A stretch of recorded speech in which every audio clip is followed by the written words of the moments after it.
Good morning, sisters and brothers. It's indeed my pleasure to be here,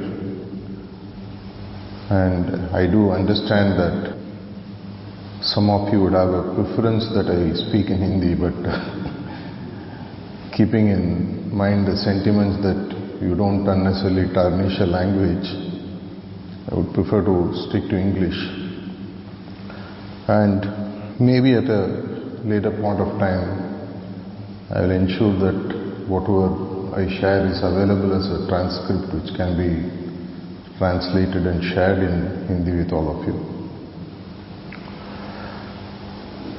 Whenever I travel, specifically in congested places, including Delhi is not the only congested place, you find that people are always going somewhere. Even yesterday, we were coming back from Gurugram to here. It took almost 2.5 hours. The road is full. Everyone is headed somewhere. So whenever I see that happening, the question always pops up in my head.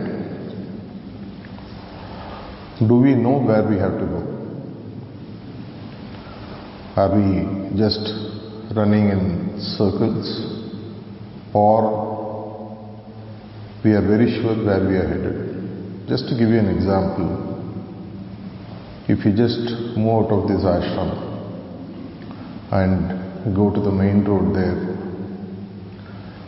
and it has a left and a right side, and you stand there and ask any bystander, where does this road go? Before answering your question, they will first ask you, where do you want to go? And how does it matter to you? I just want to know where the road goes. Because the road can go anywhere. If you are not clear where you are going, the road will take you anywhere. There is a famous childhood story which I have read called as Alice in Wonderland, where there is a beautiful quote which says, if you don't know where you are going, keep going. Anyway, you are not going to reach anywhere. If you also look at the olden times when they used to make this tail using bullock and cow, the whole day the cow or the bullock is just churning at the same place, but it still is standing still. In some sense, it keeps us grounded to, or it brings us back to the reality to know why we are here. There's a famous English writer once, he wrote, 99% of the people live their life once. Rare are the people who belong to the 1% category who live their life twice. What do you mean? That 1% are the people at some point of time in their life wake up to the reality that they are here for a much higher purpose. And when they find that purpose, they are born again to live the rest of the life, finding how to reach that purpose, which becomes the sole intention of the birth that they have taken here. Charji Maharaj always used to say that man was created by God because he felt bored. Nobody understood the purpose of creation, because if you look at the hierarchy of creation itself, right from the one-brained being to the fifth-brained being, which when you speak about fifth-brained or fourth-brained, which means typically the unfolding of the 5 senses that we have. When you have 5 senses working, then you are a dog or a cat or an elephant or an animal like that. A tree could be just with a one brain, which means your ability to see, sense, breathe, touch, feel, things like that.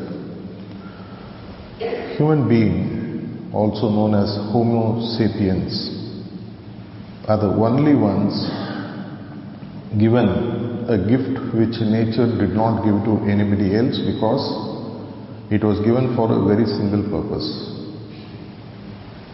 The 6th sense what we have also called as your ability to discriminate. If I tell you a person called Narendra, you may not immediately recall who it is, but when he used the ability to discriminate, to find bliss, he became Vivekananda. He used his Viveka to find that the purpose of his existence was to realize that Ananda or bliss inside, and his name changed to Vivekananda. Do we ever get to really realize that we are given the ability to discriminate? Because in the creation which has lasted about 14 billion years or 1400 crores of years, only in the last 2-3 lakh years we have the creation of what we call as humans. Charji Maharaj always used to say that humans as of now is at the pinnacle of creation. He also cautioned that at some day somebody might come with higher level of senses. Which also means God gave us this so that we use this to find that if I am created, there is somebody who has created me. And if I have to think, like the Daji's video which was played, if I have to think that there was a creator and I am the created, which means we are separated. Which also means then you find that you have left that place of creation, or what we call the original home or the center, and we have come so far away that we need to go back home. In villages, the cows and cattle are well trained that even if you let them loose in the morning, they'll go around grazing for food and automatically come back to the shelter in the evening. The same is true for children. When they go to play, they know where to come back. When we go to work, we know where our home is, we come back. But are we happy with this temporary home where we take shelter, whether it is a physical home or the bodily home? Or do we ever realize that there is something which is much higher from which we are separated, to which we have to go back? Hence, there are 3 questions I would like to place in front of you, which if you are able to get the answer and work around it, in all probabilities, maybe in this life itself we may be able to realize the purpose for which we are here and also find our way back up there. So the first question that I would like you to think about is, where am I today? Even if you are using a very simple application like GPS, you need to know your location and you need to know where you want to go. Then the GPS calibrates itself to show you multiple paths to where you want to go. And depends upon whether you use a car or a cycle or a two-wheeler or a walking or a train, it tells you different routes to reach, the goal being the same.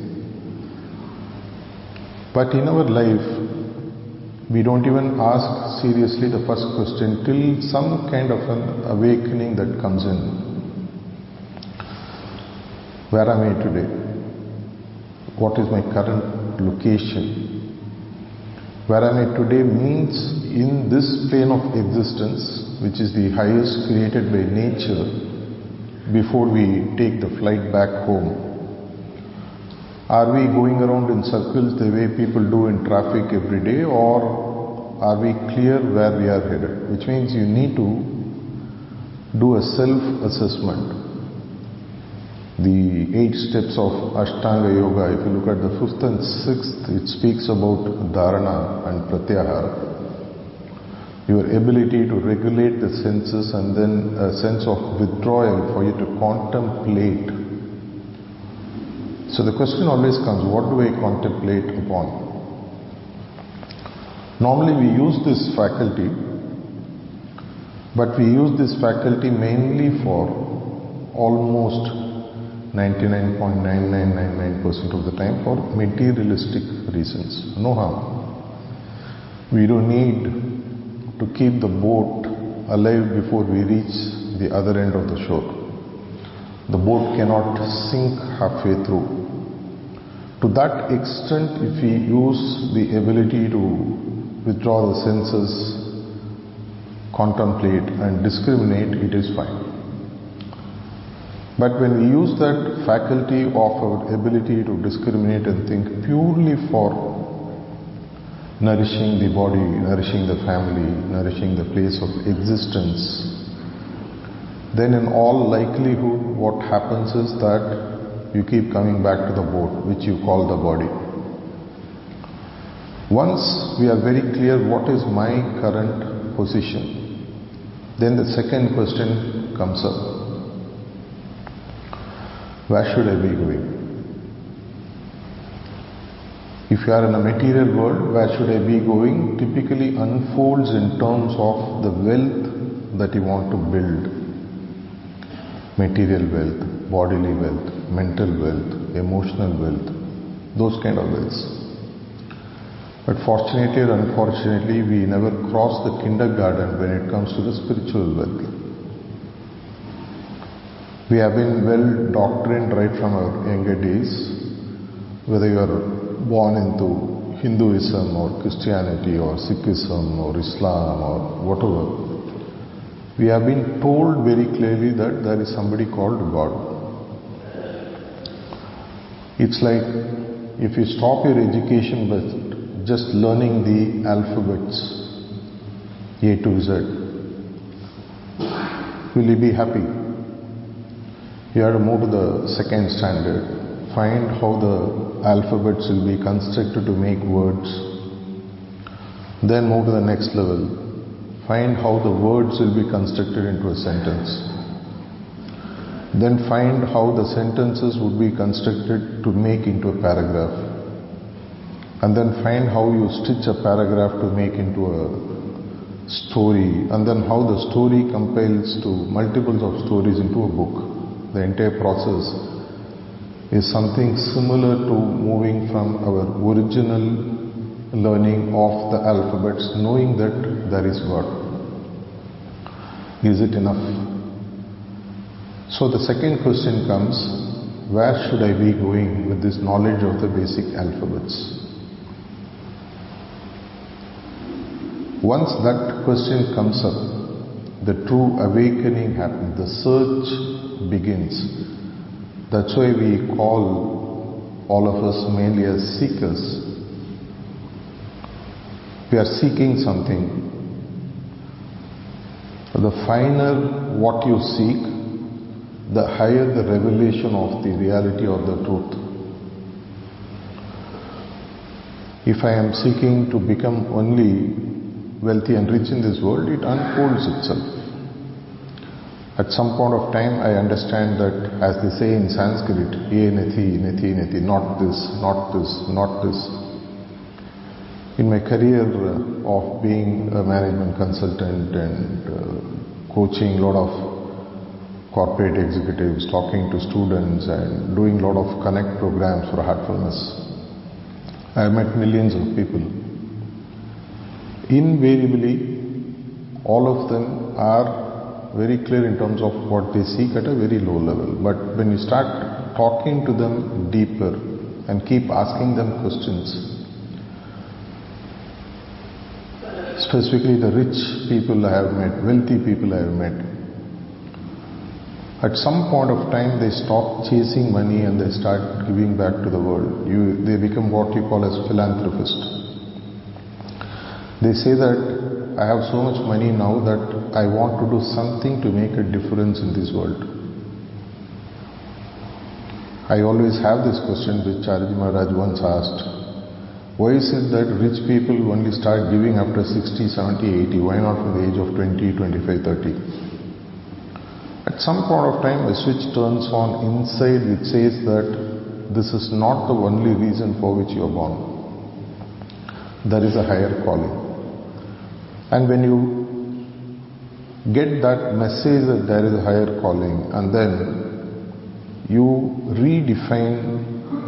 It's like when you get a screen like what you see here, it is nothing but a series of bits of information put together to make it appear like an image. If you really go closer, they are all pixels, digital pixels, nothing else. Series of dots formed to create one specific image which your eye captures, inverts it again for it to produce an image which you understand or something. Like that, my ability to perceive something should be the process of discrimination that I have been blessed with. So the first question then comes, how do I use this power of discrimination? The power of discrimination is always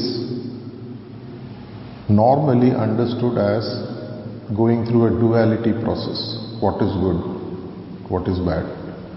What is right? What is wrong? What is night? What is day? But Daji once, few years back, beautifully gave a talk sharing how the ability to discriminate can be used for a much better cause. He said the highest level of discrimination is when you decide what the effect is going to be and then causate it. Let me give you an example. If you are a student, for you the effect is to score good marks and seek good admission in the next class, and then the next class, and then the next class. If you are working in an office, the effect is that you want to be promoted, you want a good amount of increment. That becomes the effect. But they are at a lower level, at least we start understanding. Okay, once the effect is clear, we have to do something about it. If wishes were horses, we don't need aeroplanes at all of us can fly. Likewise, the effects need to be backed up by something that will cause the effect to happen. If we take effects in another way, in material life, mundane life or corporate life, we call it as goals. I need to have a goal which has to unfold, which then when it unfolds it becomes an effect, and to make that effect happen I have to make it happen, which means I need to causate it. So if you start looking at it, then you start asking more deeper questions. Where should I go is an effect that I want to create. Then you ask the question, is this the goal? Is it what I am seeking? Is this enough? Is there something more? Is there something higher that I have to chase, reach, aspire for? And then at some point of time you happen to come to some kind of a moment, say heartfulness moment, or some kind of a spiritual awakening happens that you and your creator are different, and where you should be going is the place where he would want you to come. The way a mother would wait at home wanting the child to come back home in the evening without being lost. So the second question, as I said, is where should I be going? If it is clear where I should be going, Charina beautifully once said, if you have decided to climb a mountain, why not climb the highest? Why stop at just climbing a 500 feet or 1,000 feet mountain? Why not aim for the Everest, 29,000 feet? And he also said that if you look at climbing a mountain which is 29,000 feet, you will surely cross 500, 1,000, 2,000, 3,000, 5,000 feet before you reach 29,000. And he also went on to explain that the first 500,000, 2,000 feet of climbing is your material success. Without even you knowing, it will automatically happen. If you look at the lives of many people who live the so-called godly life or spiritual life, or people who are chasing an inner call, for them they didn't seriously bother about the material will, but it automatically came. I am not asking you to negate your material life, but when you set a goal which is much much higher, the material goal automatically becomes a subset.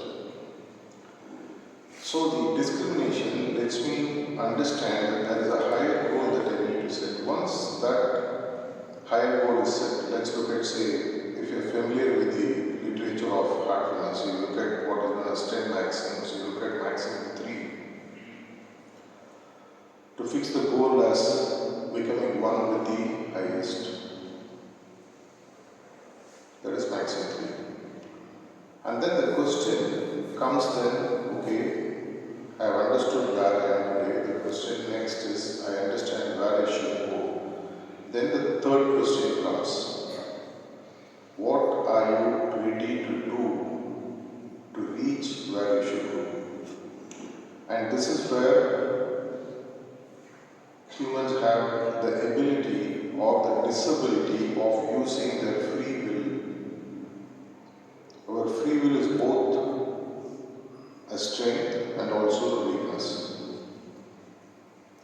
Even in the video that I was explaining, you have to decide my free will, because my free will, which comes out of the sense of existence that I have, my ego, my sense of identity, has to tell me that focus all your energy. During your school time, you would have understood through a very simple experiment that a physics teacher did with us.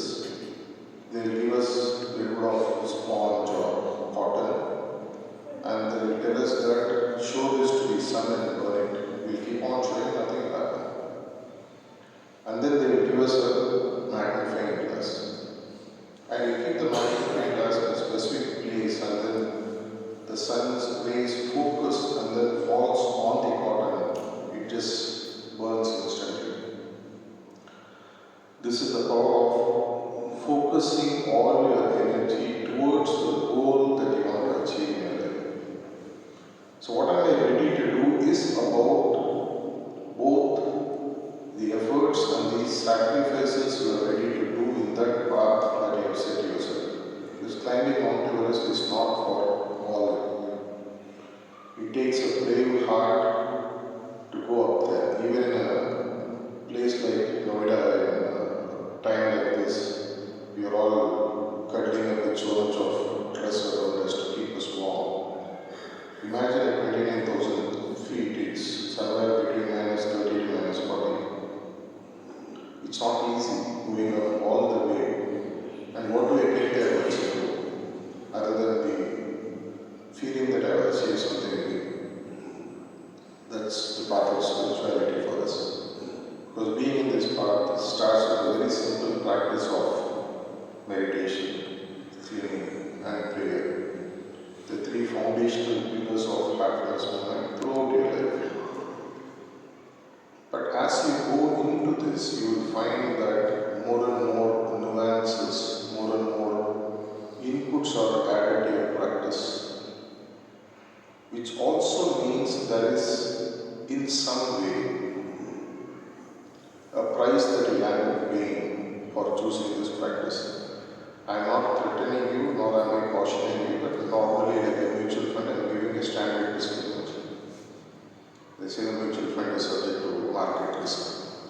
Likewise, the spiritual path also has an element of personal sacrifice, which means for your practice itself, you should be ready to set aside some fixed time, whatever that you believe is essential, whether it's 45 minutes, 1 hour, 1.5 hours, whatever time, maybe you have to set it, and not one day.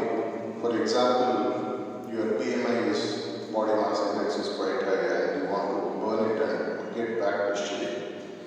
Your gym instructor will tell you for the next 6 months you have to give this food, you have to do this exercises without fail every day.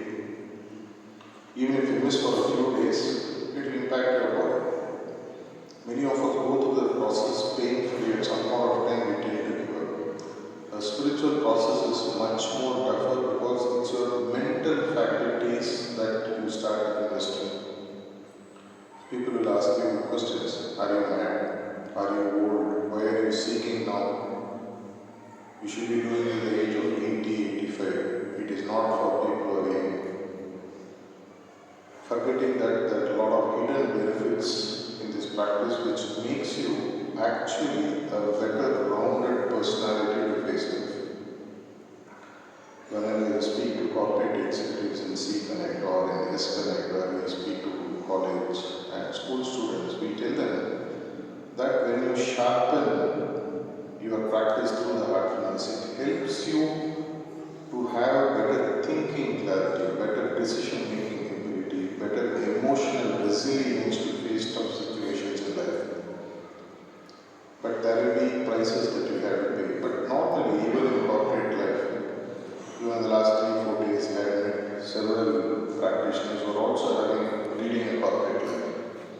They said, "Why it takes 14 hours for me every day. The travel, the time that I have to spend at work, by the time I come back, is 13-14 hours." So I just asked them the same question. You spend 13 hours, 14 hours every day, month after month, year after year. At the end of it, what is it that you have? Maybe I had a Maruti 800, now it has become a Santro, now it has become maybe a slightly better car, then I have a Benz, then I have a BMW. I had a 2-bedroom apartment, now it is a 3, now it's a villa, a separate home, higher level of EMIs. Still, you are only being a slave to a set path which will only expand your current level of material nourishment. But chasing a spiritual goal requires much lesser time but needs deeper focus. During that half an hour, 1 hour, 1.5 hour of your practice, the morning meditation, the evening cleaning, and the night prayer, you start ensuring that you remain so highly focused that the rest of the 22-23 hours goes as if it's like a play. Because I am always for enjoying the work, whether it is doing as a volunteer or as a preceptor or your material life. If you are not enjoying what you are doing, even yesterday we had a very long day, we left in the morning, we came back in the night, I met people. People ask, "Are you not tired?" I get tired only when I don't enjoy something. Because tiredness first is a mental faculty, then it hits your body. Likewise, chasing this path, the third question if you are able to answer clearly, what am I ready to do? What am I ready to compromise? What price am I ready to pay to chase this goal? Then there is a beautiful merger that happens like the two wings of a bird that lets the bird rise higher and higher and higher. We all are fascinated by an eagle which flies at 3, 4, 5,000 feet. That was the inspiration for Wright brothers to bring the aeroplane also. The first flight which happened was because they wanted to copy her. And if you look at the two wings, it technically represents for a spiritual seeker the material and the spiritual being. If a bird is flapping only one wing, it's not likely to fly higher. Maybe it will just be circling and falling back again. For it to rise above mediocrity and rise to higher levels, you need to have the both wings balanced together. Which means the third question will give you an answer starting from the first. Where am I today? Where do I want to go? Where should I be going? And what am I ready to do? What am I ready to give up in this process of going after this goal? Because many times I always share this in many of my corporate programs. What looks to be an overnight success has taken 20 years of hard efforts. Somebody was saying that my wife paints well.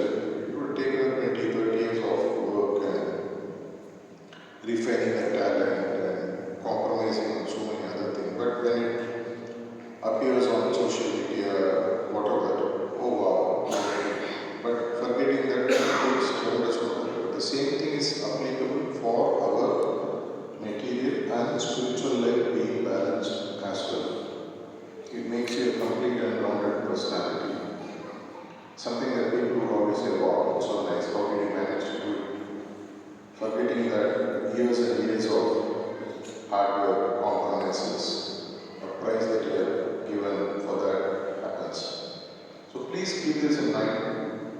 If this falls in place, heartfulness movement offers a set of practices that makes it easier for you to integrate your material and spiritual life in one single go.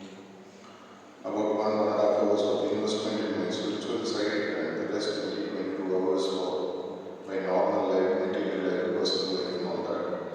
And all the tools are available which lets you soar higher and higher and higher in life like an eagle would do.